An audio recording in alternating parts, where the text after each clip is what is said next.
마태복음 11장 말씀 함께 보시겠습니다.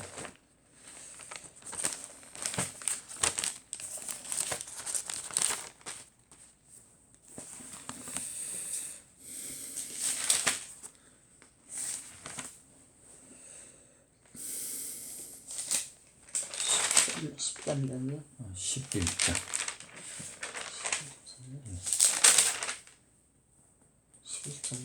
11장 11장 15절부터 읽어볼게요.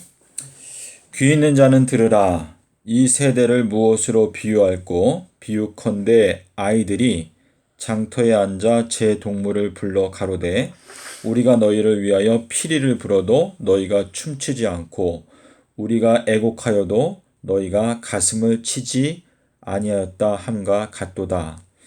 요한이 와서 먹지도 않고 마시지도 아니하매 저희가 말하기를 귀신이 들렸다 하더니 인자는 와서 먹고 마시매 말하기를 보라 먹기를 탐하고 포도주를 즐기는 사람이요 세리와 죄인의 친구로다 하니 지혜는 그 행한 일로 인하여 옳다 인정함을 얻느니라.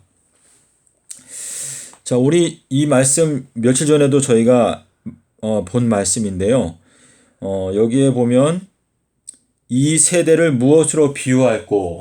라고 말했어요. 이 세대. 자, 지금 우리가 말하는 요 이 세대라고 하는 표현, 요게 무슨 뜻이죠? 이 세대? 지금 우리가 성경에 보면 이 세대라는 표현이 있고 또 무슨 표현이냐면 다른 세대라는 표현이 있어요. 다른 세대. 예수님께서 이 세대에 대해서 뭐라고 말했어요? 이 세대가 지나가기 전에 이 모든 일이 어떻게 된다? 다 이루어지리라 라고 하는 말씀을 누가복음 21장에서 이 재림의 징조를 말씀하실 때 이 세대가 지나가기 전에 이 모든 일들이 다 이루어질 것이다 라고 이렇게 말씀하셨는데, 자, 그럼 이 다른 세대는 무엇일까요? 다른 세대. 요 내용은 우리가 에베소서에 한번 가서 보겠습니다. 에베소서 3장에 가면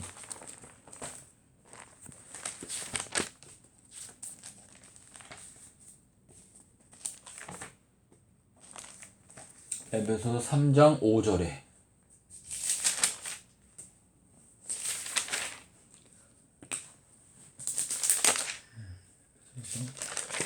3장 5절 쌤 한번 읽어보실래요?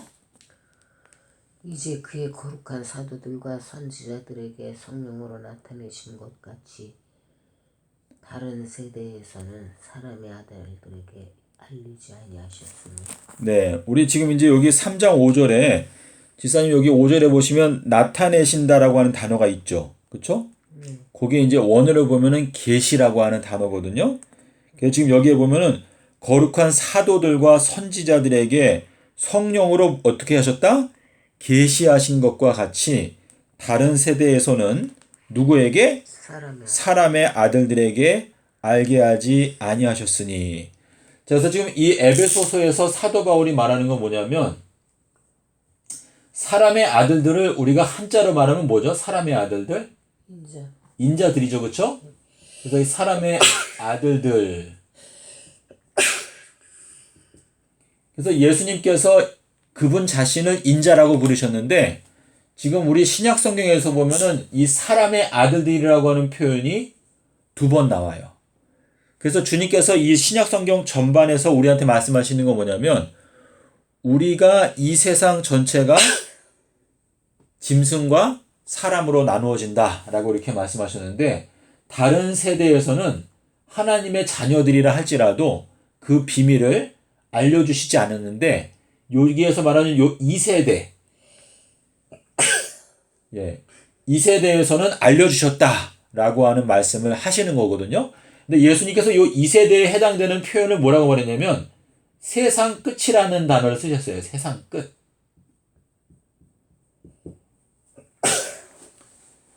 지사님, 예수님께서 초림하셨을 때에도 세상 끝이었거든요. 아시죠? 그쵸? 그게 히브리서에 보면 나오죠. 제가 알기로 히브리서 9장인데 죄를 없이 하기 위해서 세상 끝에 나타나셨느니라.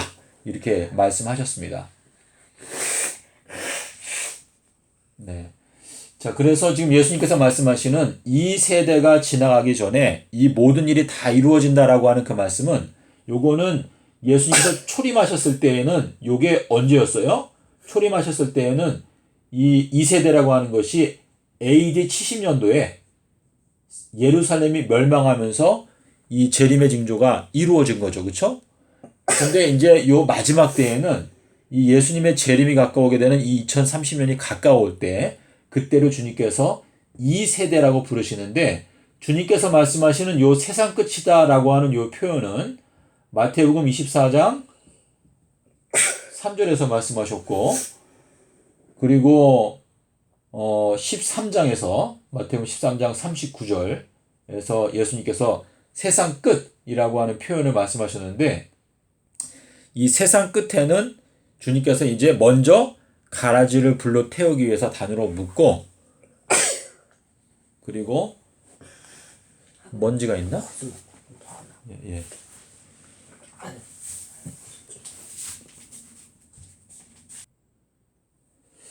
자, 그래서 우리가 성경에 보면은요, 요 2세대라고 하는 표현이 있고 다른 세대라고 하는 표현이 있어요. 예수님께서 이 세대를 무엇으로 비유할고 말하면서 어린아이들이 장터에서 피리를 불어도 너희가 춤도 추지 않고 애곡을 하여도 너희가 가슴을 치지 않는다라고 하신 그 말씀은 예수님께서 초림하셨을 당시를 2세대라고 표현하셨고 그리고 재림 때도 역시 2세대라고 하는 뜻인데 예수님께서 이 재림의 징조를 말씀하실 때 예루살렘의 멸망, 서기 70년도에 멸망했던 예루살렘의 멸망과 그리고 재림의 장면을 같이 말씀하셨어요. 그래서 우리가 알 수 있는 것은 주님께서 말씀하시는 요 2세대라고 하는 요 표현은 재림 때와 초림을 가리키는 것인데 주님께서 표현하신 이 표현 방식이 세상 끝에도 그러하리라 라고 말씀하셨는데 요 세상 끝이 우리가 배워보니까 뭐였죠? 추수 때였어요. 그렇죠? 또 추수 때는 뭐라고 그랬죠? 풀무불과 같다라고 이렇게 말씀하셨는데 주님께서 말씀하시는 요 세상 끝 요게 결국은 이 세대를 말씀하시는 것이다 라는 뜻인데 주님께서 이 세대를 무엇으로 비유할꼬 라고 말하면서 엘리야와 그리고 예수님 자신에 대해서 이렇게 말씀을 하셨거든요. 근데 이제 요 마지막 때에도 역시 그렇게 될 것이다 라고 하는 것을 지금 마태복음 11장에서 말씀을 하시고 있는데 지금 마태복음 11장에서 예수님께서 말씀하실 때 아이들이 장터에서 피리를 분다라고 말했죠. 근데 요 아이들이라고 하는 요 단어가 우리가 이제 원어를 보게 되면 요게 종이라고 하는 단어와 같은 단어이거든요. 근데 요 내용을 우리가 어떻게 확인할 수 있는가 하면 사도행전에 가면은 네 번이 나와요. 네 번이 나오는데 사도행전 3장 13절에 가면 거룩한 종 예수 그리스도라고 하는 표현이 나와요. 그래서 예수님은 이제 여기 사도행전에서는 종으로 표현하면서 종 예수 그리스도라고 표현할 때 여기 종이라고 하는 요 단어가 여기 위에 나타나 있는 요 아이들이라고 하는 단어랑 원어가 같아요. 그래서 주님께서 이 마태복음 11장에서 하나님 아버지께 감사하다고 기도하면서 뭐라고 말했죠? 천지의 주제시여 이것을 어린 아이들에게는 어떻게 하시고 계시하여 주시고 그래서 지금 이 계시라고 하는 것은 주님께서 열어서 보여주신다라고 하는 뜻인데 어린 아이들에게는 계시하여 주시고 이 세상에 지혜롭고 슬기는 자들에게는 어떻게 하셨다? 숨기셨다라고 이렇게 말씀하셨거든요.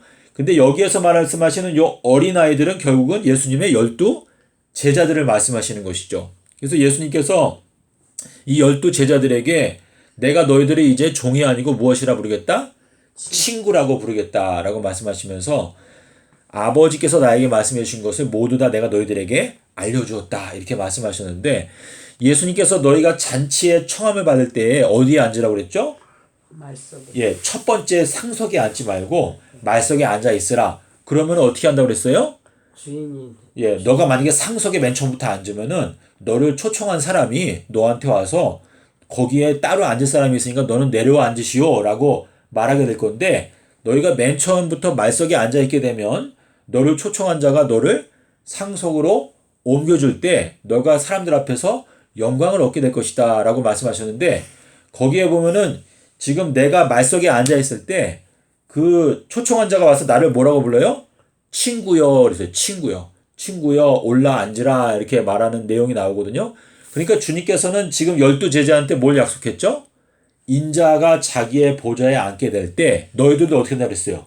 너희들도 12 보좌에 앉아서 이스라엘 12지파를 어떻게 할 것이다? 심판할 것이다 라고 말씀하신 것은, 지금 이 12제자가 사실상 예수님을 따르기 위해서 사실상 모든 걸 다 버렸죠. 12제자들이 뭐라고 말했어요? 주님, 우리가 모든 걸 다 버리고 주님을 쫓았는데 저희들은 어떻게 됩니까? 라고 물어보니까 예수님께서 그들에게 미래에 다가오게 되는 영광스러운 축복을 약속하시면서, 이제 마지막 끝에 인자가 자기의 보좌에 앉게 될 때 너희들도 12보좌에 앉아서 12지파를 심판하게 될 것이다 라고 말씀하셨는데, 이 12제자가 예수님께로부터 받은 신분이 뭐였어요? 맨 처음에는 종이었지만 예수님께서 승천하실 때가 되었을 때, 부활하셨을 때 너희들이 이제는 뭐다? 친구라고 하겠다라고 이렇게 말씀하셨어요.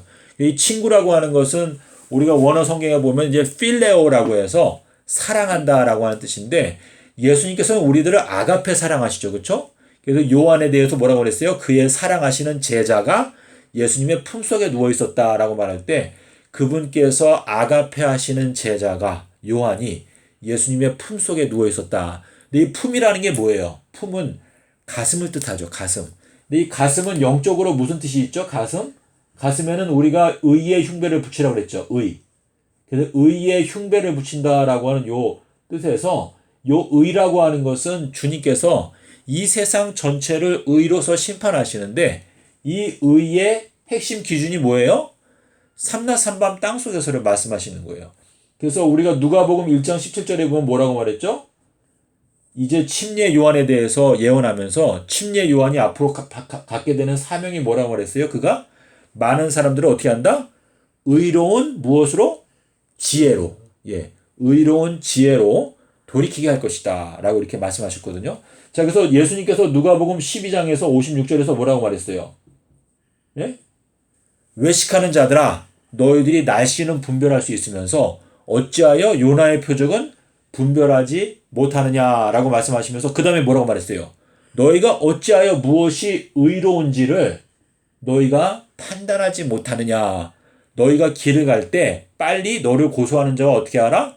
화해하여라. 그렇지 않으면 어떻게 된다? 너를 고소하는 자가 너를 재판장에게 넘겨주게 되고 너를 갖다 감옥에 가두게 될 건데, 너가 그 감옥에서 결단코 나오지 못하게 될 것이다 라고 경고를 하셨거든요. 근데 이 송사하는 자가 계시록에 가니까 누구였어요? 낮과 밤으로 송사하는 자가 누구였죠? 바로 사단, 용. 그래서 사단, 용이 우리를 낮과 밤으로 지금 송사하고 있는데, 우리가 지금 길을 가고 있잖아요. 우리가 가는 길은 뭐죠? 오늘, 내일, 모레. 예수님께서 가시는 길이 이게 3000년이기 때문에 우리들도 다 그 속에 속해 있기 때문에 우리들도 이 길을 가는 건데, 이 길을 가는 와중에서 고침을 받을 수 있는 기회는 언제예요? 처음, 오늘과 내일. 그러니까 요 2000년 기간 동안에 우리가 고침을 받아야 되는데, 이 기간 동안에 우리가 빨리 우리를 송사하는 마귀와 우리가 문제를 해결하고 예수님께 가서 우리가 고침을 받아야 된다라고 하는 그러한 말씀을 하시는 것이죠. 그래서 예수님께서 누가복음 12장 1절에서 말씀하시기를 뭐라고 말했어요? 제자들에게 먼저 가르쳐 가라사대 너희들이 무엇을 주의하라? 바리새인들의 누룩, 외식을 주의하라 라고 말씀하셨는데, 그 외식에 대해서 예수님께서 연관지어서 말씀하신 것이 바로 요나의 표적이었다라는 것을 저희가 알 수가 있습니다. 근데 예수님께서 누가복음 12장 2절에서 여기에서 말씀하실 때 감추어진 것이 어떻게 되는 것이 없고, 계시되지 않을 것이 없고, 드러나지 않을 것이 없고, 숨겨진 것이 어떻게 될 것이 없다? 알려지지 않을 것이 없다. 이게 알려진다라는 게 뭐예요? 알게 된다라고 하는 뜻이잖아요. 근데 예수님께서 마태복음 13장 11절에서 말씀하시기를 무엇을 아는 것이 너희들에게는 허락되었다? 천국의 비밀을 아는 것이 너희들에게는 허락이 되었지만 저 사람들에게는 허락이 되지 않았다. 그래서 천국의 비밀을 안다라고 하는 것은 여기 누가복음 12장 2절에서 뭐라고 말했어요? 감추어진 것이 알려지지 않을 것이 없다 라고 하는 것은 지금 주님께서 말씀하시는 이 천국의 비밀, 그렇죠? 그래서 이 비밀이라고 하는 단어가 우리 이제 신약 성경에 많이 나오는데 요 비밀은 뭐라고 그랬어요? 이 비밀은 고린도전서 2장에 보면 뭐라고 말했죠? 고린도전서 2장 7절에 보면은 지혜, 만세 전부터 감추어져 있었던 지혜. 그래서 지금 이 성경에서 우리를 구원하는 가장 핵심적인 것은 지혜라고 하는 단어로 이게 압축이 되는데 잠언 8장에서는 솔로몬이 예수님을 지혜로 표현했죠. 그렇죠? 그래서 이 만물의 조화의 시작, 그 태초가 있기 전에 하나님 아버지께서 예수님을 가지셨다라고 말씀하셨는데 그 예수님을 갖게 되시는 그 시점에 벌써 무엇이 완성되었다? 비밀스러운 지혜. 이 비밀한 지혜라고 하는 그 단어가요. 지금 우리가 여기에 보면은 고린도전서 2장 7절에 말씀하시기를 비밀스러운 하나님의 지혜다라고 말했어요. 비밀스러운 하나님의 지혜. 그러니까 이 비밀스러운 하나님의 지혜를 예수님께서는 요나의 표적을 말씀하실 때 뭐라고 말했죠? 솔로몬보다 더 큰 지혜. 그러니까 이 성육신이라고 하는 이 계획은 영세전부터 감추어져 있었다. 그래서 지금 고린도전서 2장에서는 만세전이라고 하는 표현을 썼고 로마서 16장 25절에 가면은 영세전부터 감추어져 있었던. 그러니까 영세라는 게 뭐예요?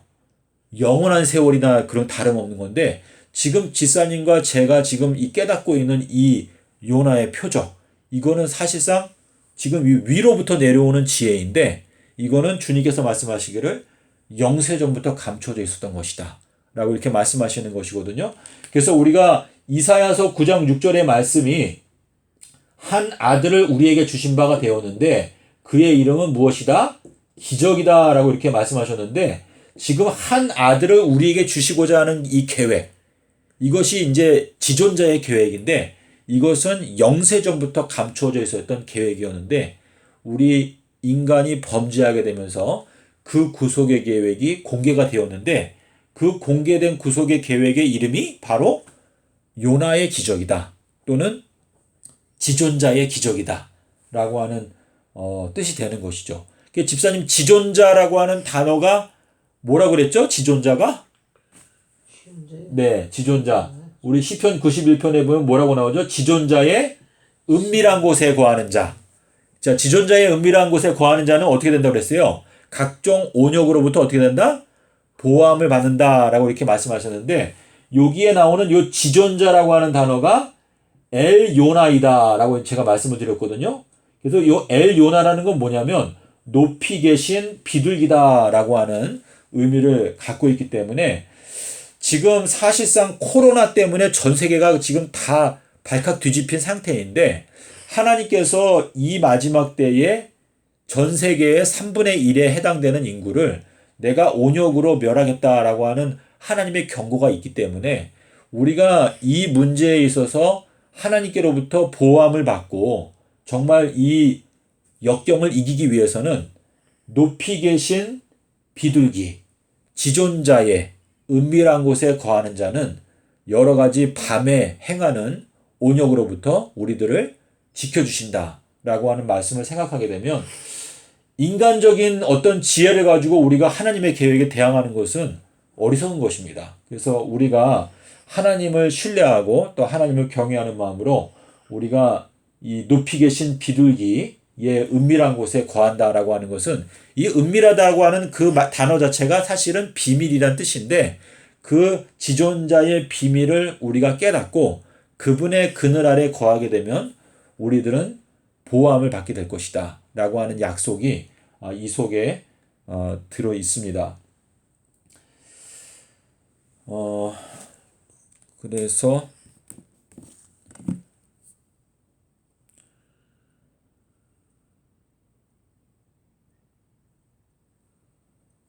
그래서 예수님께서 요나의 아들아 이것을 계시하신 분은 누구다? 혈육이 아니고 하늘에 계신 하나님 아버지시다.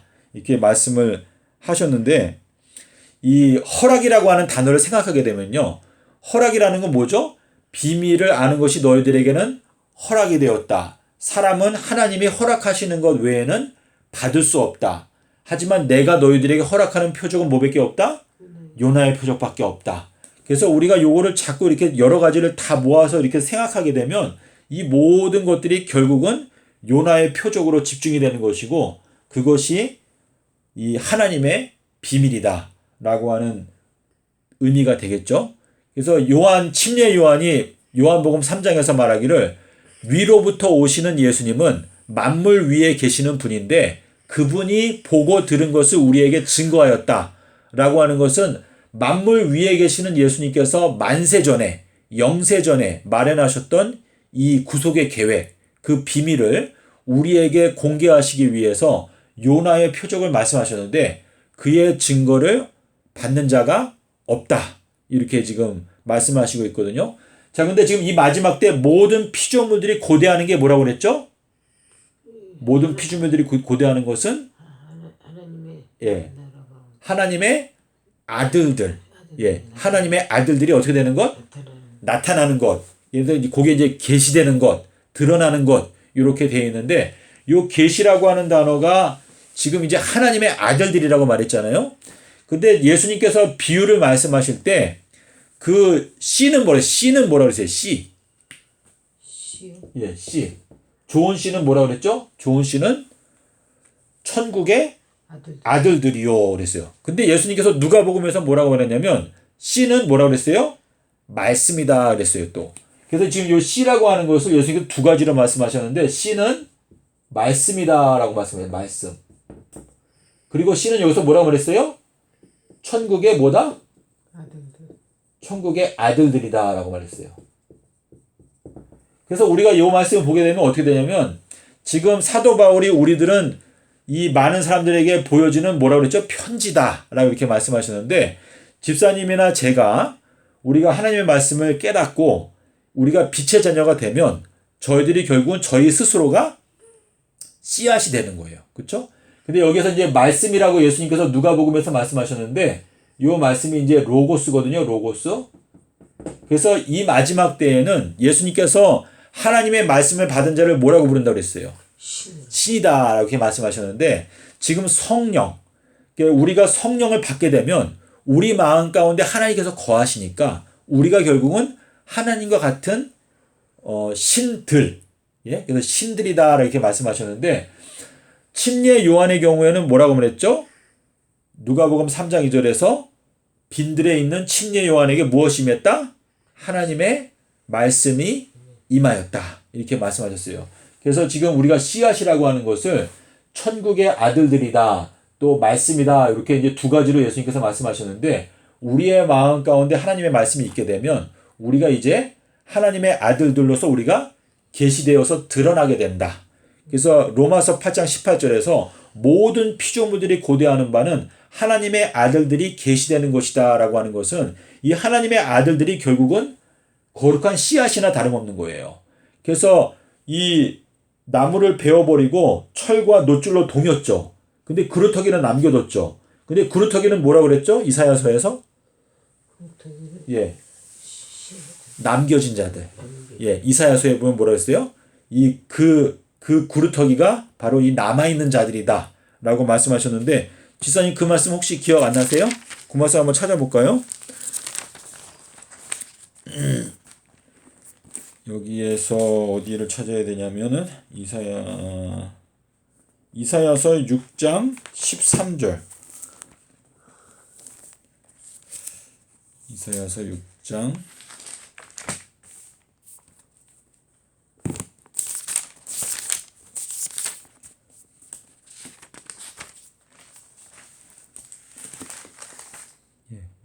6장 여기 13절인 것 같은데 이사야서 6장 13절 거기 한번 읽어보실래요, 목사님? 그 중에 10분의 1이 아직 남아있을지라도 이것도 황폐하게 될 것이나 밤나무와 상수의 나무가 배임을 당하여도 그 그루터기는 남아있는 것 같이 거룩한 씨가 이 땅에 그루터기니라 하시니라.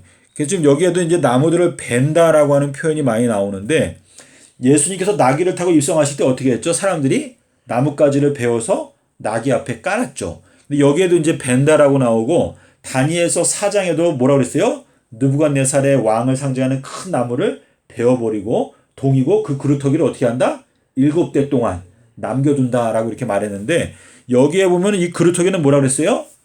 거룩한 씨. 예, 이 땅에 남아있는 거룩한 씨가 이 땅의 그루터기다라고 이렇게 말씀하시는 것은 지금 이 지구 전체가 사실상 나무가 베어진 거나 다름없는데 주님께서 남겨두신 거룩한 씨앗들이 있다라고 하는 것은 지금 여기 마태복음에서 말씀하시는 좋은 씨는 천국의 아들들이요라고 말씀하셨는데 누가복음에서는 예수님께서 씨는 바로 하나님의 말씀이다라고 하는 이 말씀은 이 성경에 있는 이 소중한 진리의 말씀이 그들의 마음 가운데 남아있는 소수의 무리들, 그들이 바로 구루터기와 같은 존재들인데 이 구루터기에서 결국은 뭐가 나오는 거예요? 싹이 나온다라고 하는 의미가 거기에 들어있는 것인데 지금 법궤의 안에 들어가는 것 중에서 세 가지가 있는데 뭐가 있죠? 아론의 싹난 지팡이, 그리고 이제 뭐 순이다라고 하는 순이라고 하는 자가 나타나게 될 것이다라고 하는 말씀이 있는데 싹이 난다라고 하는 건 뭐예요? 그 안에 생명이 있다. 그렇죠? 그래서 살아 있다. 그래서 하나님의 말씀은 살아 있다. 이렇게 말씀하셨는데 우리가 이 마지막 때에 우리의 마음 가운데 하나님의 살아있는 말씀이 있게 되면 저희가 바로 여기에서 말하는 거룩한 그 씨, 구루터기와 같은 존재들이다 라고 하는 말씀을 하시는 것인데 주님께서 지금 그래서 지금 우리가 세 가지를 살펴봤는데요. 이 바리새인들이 주님께 뭐라 그랬어요? 우리한테 표적을 보여주시기를 어떤다고 그랬어요? 원합니다. 표적 보여주시기를 원합니다라고 말하니까 내가 너희들에게 보여주기 원하는 표적은 뭐밖에 없다? 요나의 표적밖에 없다. 이렇게 말씀하셨는데 아들이 원하는 대로 계시를 받는 자 외에는 아버지를 아는 자가 없다라고 하는 그 말씀 속에서 예수님께서 보여주기 원했던 표적은 인간을 구원하는 표적이기 때문에 십자가의 표적밖에 없다라고 하는 뜻인데 그것이 결국은 요나의 표적이다라고 하는 뜻으로 말씀을 하신 것이거든요. 그래서 예수님께서 이 천국의 비밀을 아는 것이 너희들에게는 허락되었다라고 하는 그 말씀 속에서 그 비밀이 여기 고린도전서 2장에서 뭐라 그랬어요? 비밀은 하나님의 은밀한 지혜다. 하나님의 비밀스러운 지혜다라고 이렇게 말씀하셨습니다. 그래서 제가 지금 성경에서 아까도 말씀드렸지만 지혜가 결국 우리들을 구원하는 생명나무다. 그 한마디로 이게 압축이 된다는 것을 저희가 알 수가 있는데요. 지금 신약 성경에 보면은 비밀이라고 하는 표현이 28번 정도가 나와요. 근데 이제 계시록에 가면은 뭐가 나오는가 하면 7 우레에 대해서 말하면서 뭐라고 나오죠?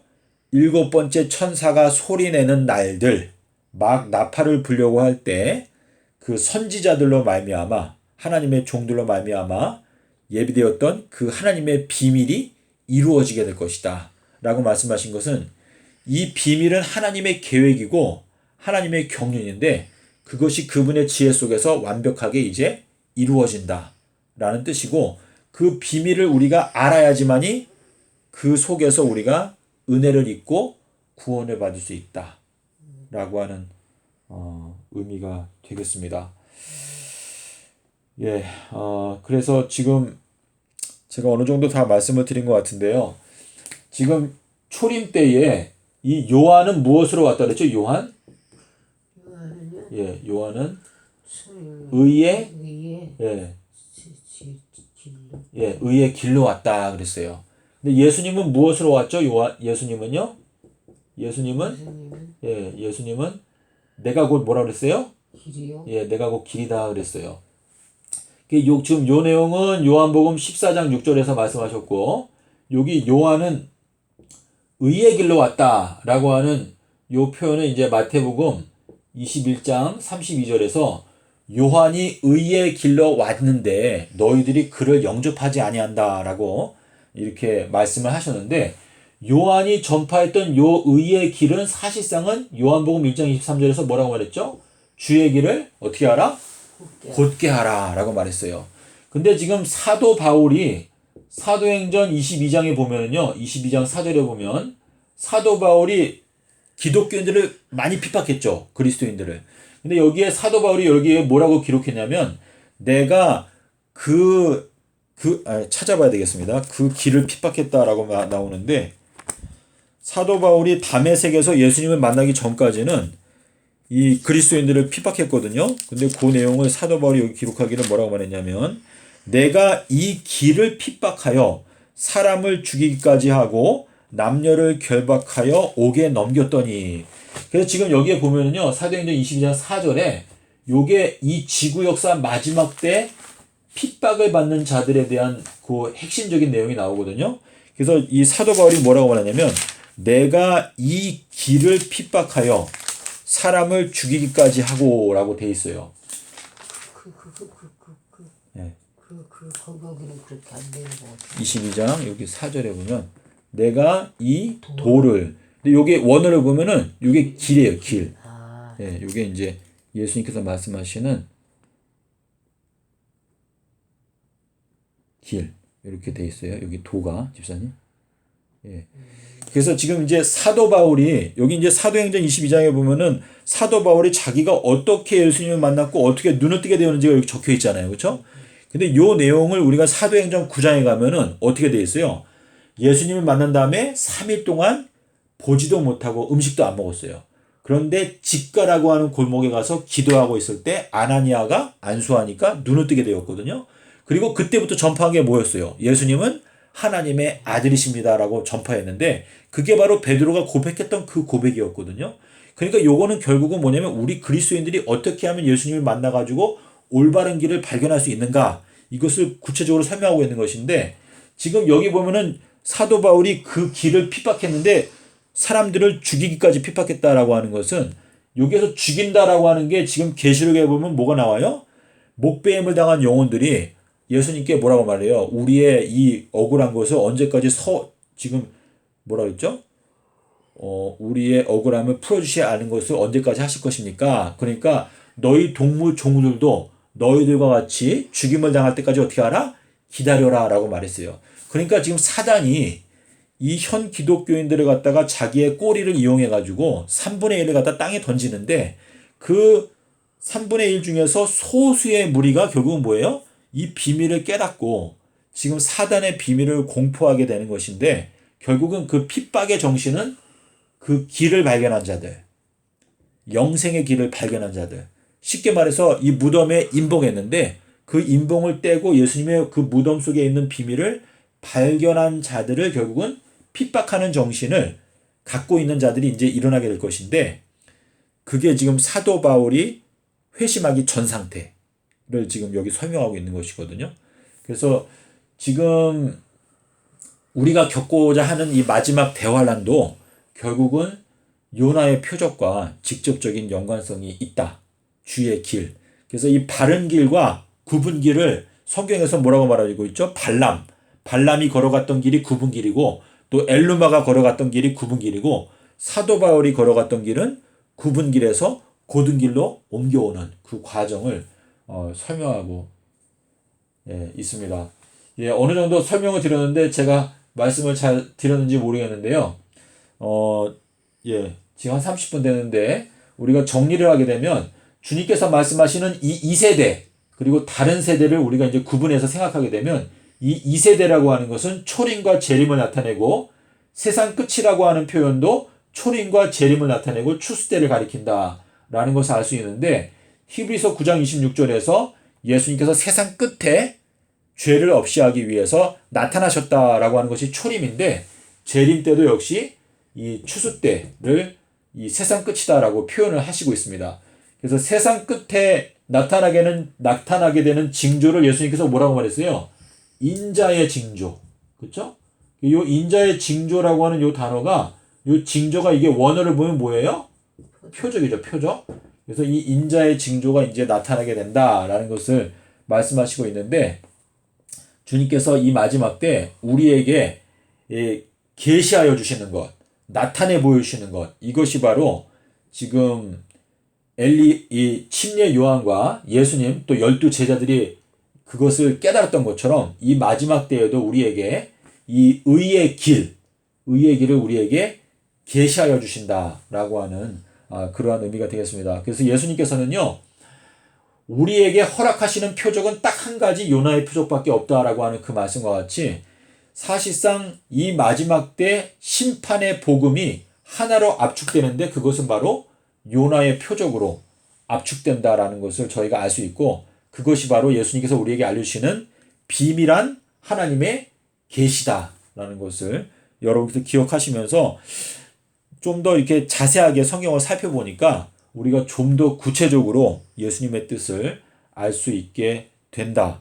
여러분께서도 꼭 기도하시면서 여러분의 능력에 맞게 하나님의 말씀을 자세하게 살피게 되면 좀 더 구체적으로 주님의 뜻을 알 수 있게 되는 것을 여러분께서 경험하실 것입니다. 예, 오늘은 여기까지 하고 마치도록 하겠습니다. 감사합니다.